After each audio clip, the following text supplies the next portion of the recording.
Game two, you talked about the importance of the second period and how this team seems to thrive on that. And clearly that was the tale of turning this game around. How do you describe the difference between the first period and the last 40 minutes? I don't think we could have played any worse in the first period. I felt like they were beating us to a lot of pucks and we were playing slow. It seemed like we got our legs in the second period and kind of ran with it. We had got a lot of power plays. We didn't score, but I think we still built some momentum and, kept the puck away from our net for most of that second and third period, which goes a long way. And when they did get some shots to the net, we had some big blocks. Next, we'll go to Ben Goetz, Las Vegas Review-Journal. Patrick, you haven't played in more than a month. Just what was it like going from practicing to jumping right in the middle of a playoff series? It was great. My line mates got me going early. I thought Revo and Kersey were flying, and I felt fresh. I think Misha's been doing a great job keeping me in shape, and I was ready to go. Next question tonight comes from Jesse Granger with The Athletic. Hey, Riley, can you just give us maybe some insight as to what the mood was like, what was said during that first intermission? Obviously, you guys turned things around right after. A lot of frustration when you come out in a playoff game like that. Everyone's pretty upset about it. And the best thing you can do is try to learn from it and make your next shift your best. And I think we did a good job really turning things around quickly. It started with first couple of shifts, and then we just kept on building with it, drawing some penalties. I think that went a long way for us.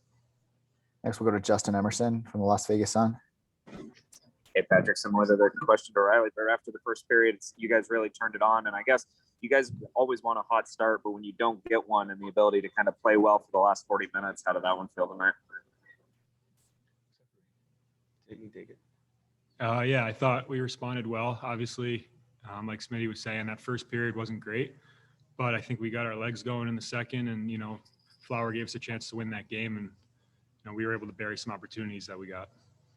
Next, we'll go to David Shane from the Las Vegas Review-Journal. Hi, Riley. You guys have a lot of playoff experience on this roster. Is this the type of game where that shows up? You guys get down and seem to not panic and just kind of stay the course? I think so. We came in after the first period, and we weren't happy with how we were playing, but there was still a lot of game left. And, we knew that there was enough time to jump back in and make a push. Like I said earlier, it started with our first couple of shifts, and we just kept on building and putting pressure on them, and the bounces came. We'll go to Ed Graney with the Las Vegas Review-Journal. Yeah, Riley, I don't think you'll probably say exactly what was said, but it's reported that Mark Stone did have some words after the first. Can you just say about the role of a captain in that sense and how he, spoke to you guys and played that role to get you guys going for the second period? Yeah, Mark Stone, he's a great captain and leader on our team, but there's a lot of different voices in the locker room, and I think that's a huge strength for our team. Obviously, he's a great leader off the ice, but I think his biggest asset is on the ice and what he's able to do. He scores that goal early first, and then the one late to ice the game, and that's what you need from your best players. Time for a few more tonight with Patrick and Riley. Next, we'll go to Chris Matthews, Channel 8, Las Vegas. Hey, Riley, can I ask you about a couple of events in the game that at the time seemed really big, and then I guess even now they were pretty big. First of all, the challenge, how big that was, the offside challenge there, and then at the very end when one of the Knights swiped the ball or the puck right away from the line there. Just those two events were pretty big, it seemed. Yeah, it's a big momentum swing. Going from 3-0 and possibly on a penalty kill to 2-0 in being able to give us an opportunity to jump back in. It was still 40 minutes left. And then the one late, I'm pretty sure it was Marty. He's done a great job blocking shots all year. And then him being able to clear that one from the goal line makes a huge difference. If it's a 1-goal game at that point, I think it's a different game and they're a different team pressing. Next question comes from Steve Karp, the Vegas Hockey Hotline. Riley, the last couple of games, your line's starting to pick it up. Why is that so? What's working better recently than maybe a week or two ago? Well, it's a playoffs, right? So you want to bring your best hockey. If you're not playing your best, you're going to go home really quick. And I think that's a wake-up call for a lot of people. And I know for myself, this is the most exciting time of year, and you live for these moments. Next, we'll go to Danny Webster with NHL.com. Patrick, you're no stranger to scoring big playoff goals for this team. Just how much of an emphasis tonight for you guys as a line did you not want to just establish a forecheck, but also keep the puck moving? Yeah, we definitely wanted to play in their end. That's what that line does, and I think that it helps the whole team when we can roll 4 lines and the coaches have confidence in us. They can put us out there and wear the other team down in the O zone, bang some bodies, and just hold that puck, and hopefully a couple go in. So glad we were able to contribute tonight. Next, we'll go to Brian Blessing, the Vegas Hockey Hotline. Hey, Riley, could you just talk about closing games out? Did the job in game 2. Martinez is like an extra goaltender, but there's a fine line between sitting back, packing it in, and keeping your foot on the pedal. And it seemed like you remained pretty aggressive in the third period. How important is that to close a game out? I think a lot of it comes from having energy and making smart changes. It seemed like no matter what, we weren't panicking because we had fresh legs and we were turning over our line changes pretty quick. When you get in trouble late in third periods, it's usually because you're tired and you're kind of chasing the puck a little bit. So when you're fresh, like I felt like we were in the third period, we were able to jump quickly on loose pucks and really stop them from sustaining pressure and working on their cycle. So when you get the puck out first time on breakouts, it does a world of duty. Final question tonight for Patrick and Riley goes to John Treach, Channel 8, Las Vegas. Hey, Riley, are you also battling the anxiety of the moment when you're down 2 goals and nothing seems to going well? I mean, is that part of the process of getting it together? I don't think so. I think you relish those opportunities, being able to, score a big goal or make a big play to help your team and jump back into a game that, you're down 2-0 pretty early. These are great moments, and it's what we live for. It's what we grew up dreaming of. So, it's fun to play in these games. And when you have guys like Brownie and Holdy jump in and contribute like they did tonight, it goes, a long way for our team. And depth is a huge thing. Like Brownie said, when we're able to roll 4 lines and have confidence with everyone, we're a tough team to beat. Thanks, guys. Mark with a K. You guys have talked a lot this week about the importance of a hot start. You obviously didn't get it tonight, but it didn't seem to matter. So I guess what can you say about the rest of the game and the ability to bounce back from that first period? It definitely wasn't a good start. I know it's a long day of travel yesterday. Came in a long day today. We just weren't prepared. But it's better to be down 2-0 after 20 than after 58 minutes. So we got a fortunate challenge that was offside. And then 10 minutes into, or 5-10 minutes into the second period, we got a couple big saves to keep us at 2. And then we kind of took over the game. I thought we played really well, got our forecheck going, transitioned the puck well, and that's what led to our offense. Next, we'll go to Ed Graney with the Las Vegas Review-Journal. Mark, as a captain, I don't think you'll say exactly what you said, but after that first period, is that kind of the role, the significance of your role in that moment when things aren't going well and you have to kind of be the voice to get people back to go as you did in the second? As I wasn't much of the voice. We got a lot of guys in that room that knew we needed to be better. Sometimes guys get sick of hearing from me, I think. So it was, we had a lot of guys step up in between that period. We knew we had to be better. I kind of got a little smack from Pete getting us going. Like I said, when you're down 2-0 after the first, you have 40 minutes to keep plugging away. And I think the main thing that we got going was our forecheck. Once we got our forecheck going, created some turnovers and got some pucks in on Talbot, made us a lot better team tonight. Next question tonight comes from Jesse Granger with The Athletic. For Stone again, it seems like 2 games in a row, the offense has looked totally different after that first goal. What do you think it is about getting that first goal on the board that's really gotten you guys going? I'm not sure. It's hard to, kind of put into words. I thought our transition got a lot better. We were kind of sluggish in the first period. we got a big penalty kill actually in the first period that kept it at 2. I thought we gained a little bit of momentum in that going into the break.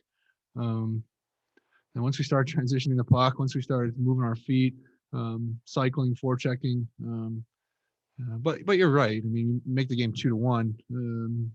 It gets us momentum. I think it rejuvenated us, kind of get the bench going a bit, and we were ready to push the rest of the way after that.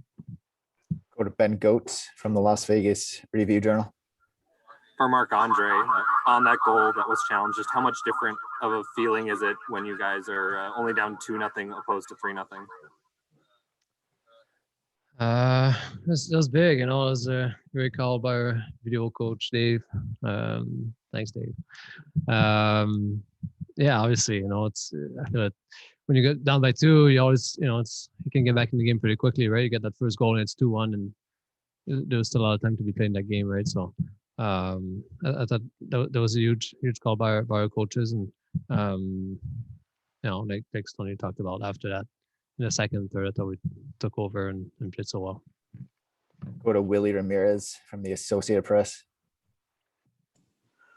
Marc-Andre, you've obviously seen your share of playoff series. When you have home ice and you split the first 2, can you just talk about how pivotal it is to get game 3? Obviously, you want to split when you go to the other city, but pivotal, it's got to be, you know, the importance of getting game 3, getting the win there. You lose tonight. Now you're facing going down 3-1 in game 4. How important is it? And was that maybe part of the talk on the trip and pregame as far as making sure this game was probably maybe the most important one?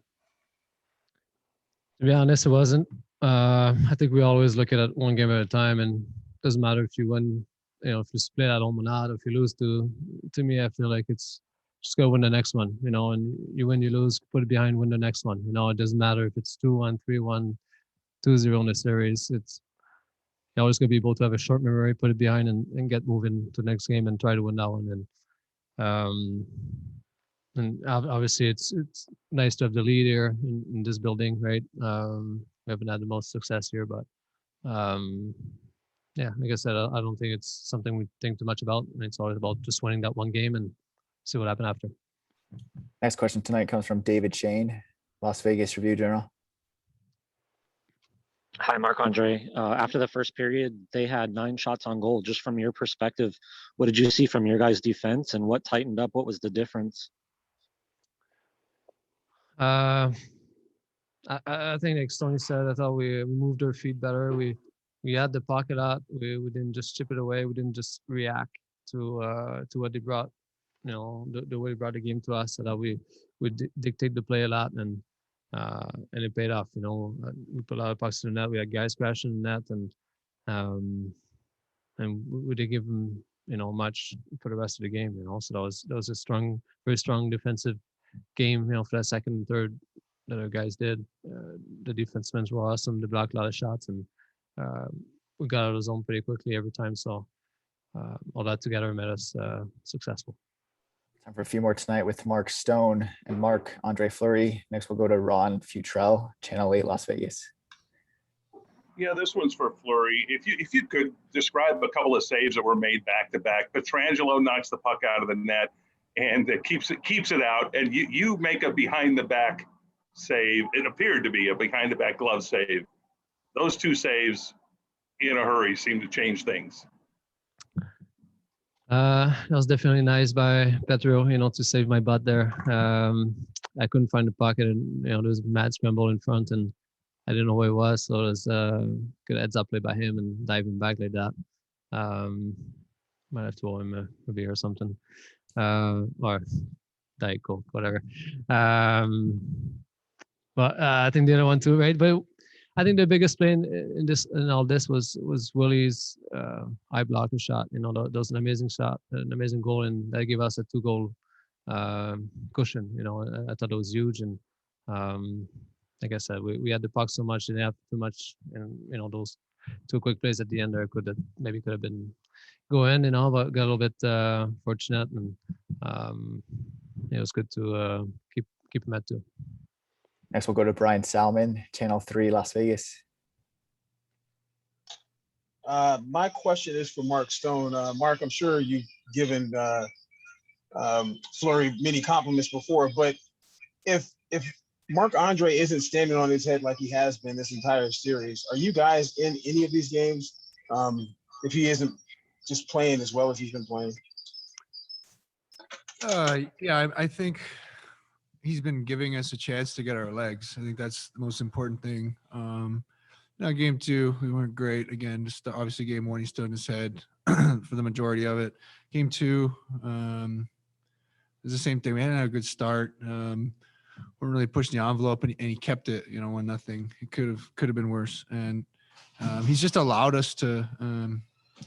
This obviously isn't what we want. We don't want to play. We don't want to ease into games, but he's allowed us to stay in hockey games. I don't think we've brought our full 60 minutes, but even this, it's the same tonight. The game could have been over.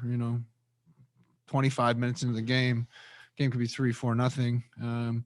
But he allows us to to kind of repay him and back him up.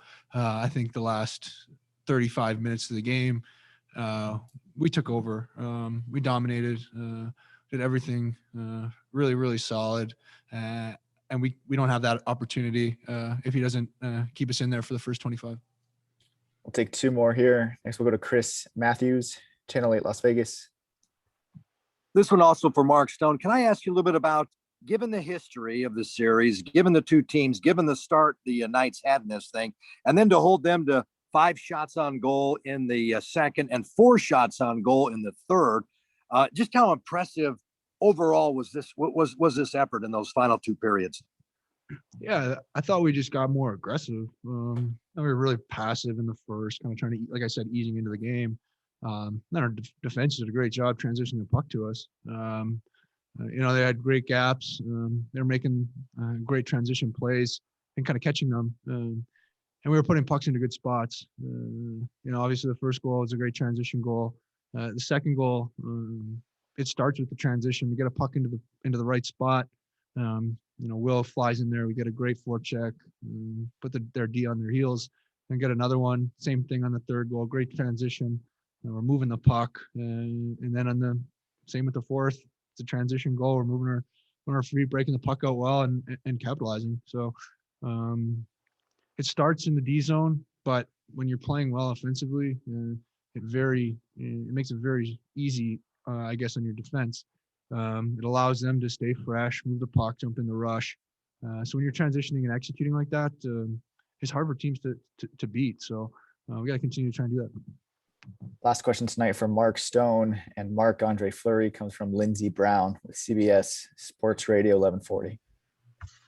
Hey, Mark Andre, goals and saves all add up the same, but you've robbed Fiala and Kaprizov point blank several times through the series, including a couple tonight. Is there an added value in those stops to your focus or maybe competitive confidence, especially when you're trying to keep the team in a game like this one tonight early until they establish theirs? Or is it just another save and another high stakes playoff game for you?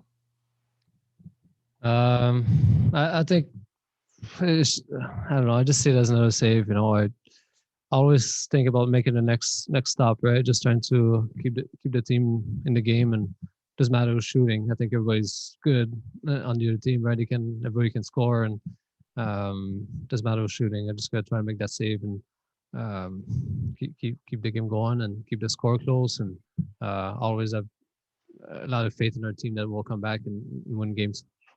Guys, thanks for the time tonight. Thank you. Good night. Hey, Pete, you put 2 guys in the lineup today that hadn't played in a long time. I'm just wondering, what was there something in practice? What was it that made you put those guys in, and how happy were you with how they played? Well, real happy. Both guys I thought were excellent. We don't win without both those guys in the lineup tonight. And, we talked at the beginning of playoffs that we wanted to stick to the formula we used all year, and that was to not be afraid to rely on our depth. And,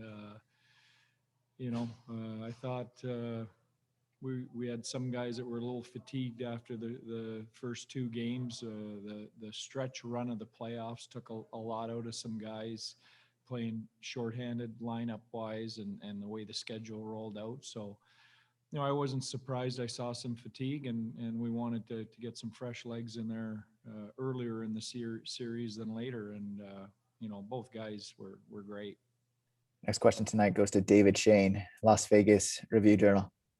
David. Hi, Pete. This is a very experienced playoff roster, playoff team that you have. Did you feel like that showed up in a game like this today, to go down, not panic, kind of just stay the course and do your thing, I guess? Yeah, I think in my time here, I think this group's shown the ability to do that pretty consistently.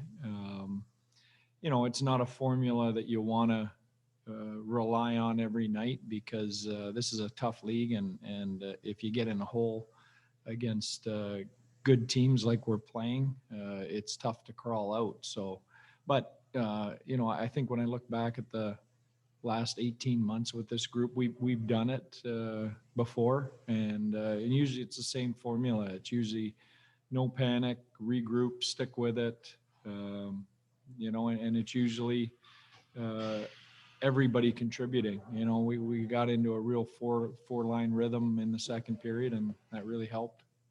Next question tonight comes from Justin Emerson, Las Vegas Sun. Hey, Justin.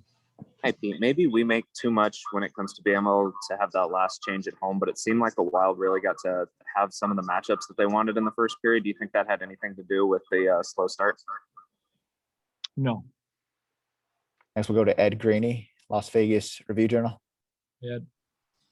Pete, Mark Stone kind of turned it as a little slap from you, and to get them going between that first and second. People have said that maybe he had some words as other players. What did you want that message to be, and really, who did you want to deliver it in that moment? Yeah, well, I wouldn't call it a slap. We just talked that I really liked how the group felt in the first period, despite the score and where we were at. I liked our energy and our legs. I liked how we were doing some of the things that we had talked about doing coming into the game. We just, nothing went right. We didn't score, and they found a way to score, 3. So, I think obviously Dave, our video guy, with a big call on the offside goal, that's a game-changing, momentum-changing call.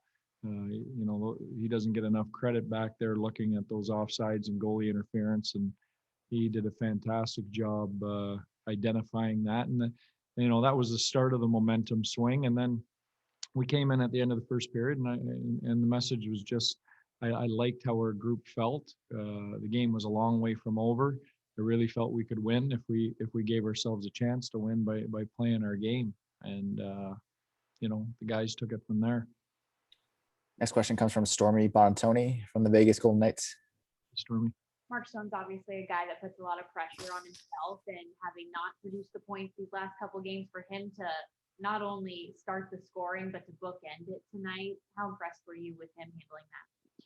Yeah, I mean, he's our leader, and the right guys scored tonight. Stoney needed to get a couple for us. He always brings effort and the same thing, but I think just for his own mental, pressure and the pressure he puts on himself, he needed to stick one in the net, and he stuck 2 in the net. Riley Smith scored again. He had been snake bit a lot of the year and has really started to heat up late and scored again tonight. So, the right guys are scoring for us that we need to score. We'll go to Brian Blessing from the Vegas Hockey Hotline. Hey, Brian. Hey, Pete. In a series that's featured such crazy momentum shifts in back-to-back games, you've not only protected a lead, you've built on it. It seems like the team remained aggressive and kept pushing. What's the mindset there to not sit back, keep pushing, without making mistakes, and that's helped you close these 2 games out? Yeah, exactly. I think our mindset, even going back to the bubble last year, was when we had the lead. The best defense is to have the puck in the other team's end, and obviously you have to make sure you're not losing numbers and giving up rush the other way, and not overcommitting people to the offensive side. But I think we walk that line pretty well, where we know how to defend with that aggressive attitude. Time for a few more here with Pete tonight. Next, we'll go to Chris Matthews, Channel 8, Las Vegas. Hey, Chris. Hey, Pete, how are you? I kind of following up on what you just said right there, that second and third period, to put two solid periods together like that. And they only had 9 shots on goal in the final 2 periods. Just how impressive was that transition offense led into defense and doing all that the Knights did in those final 2? Well, that's really the first appearance, I would say, other than maybe period 1 of game 1 of our identity as a team and how we want to play. You're not going to shoot teams like that on every night, but the way we got into the rhythm of the game and played our game and dictated, that's something that we want to do consistently here going forward in the playoffs. We'll go to Ben Goetz of the Las Vegas Review-Journal. Hey, Ben. Hey, Pete, you got 2 goals from the Carlson line tonight. They also had 1 last game. Just what have you thought of their performance these last 2 games? Well, like I said, the right guys are scoring. If you're gonna win in the playoffs, you need depth scoring. Huge goal from Brownie tonight at the right time in the 4th line. But your big guys have to pitch in nightly, and we've been getting that from those guys. Marshy with a huge goal the other night, Smitty with a couple tonight, Carly with 1. So.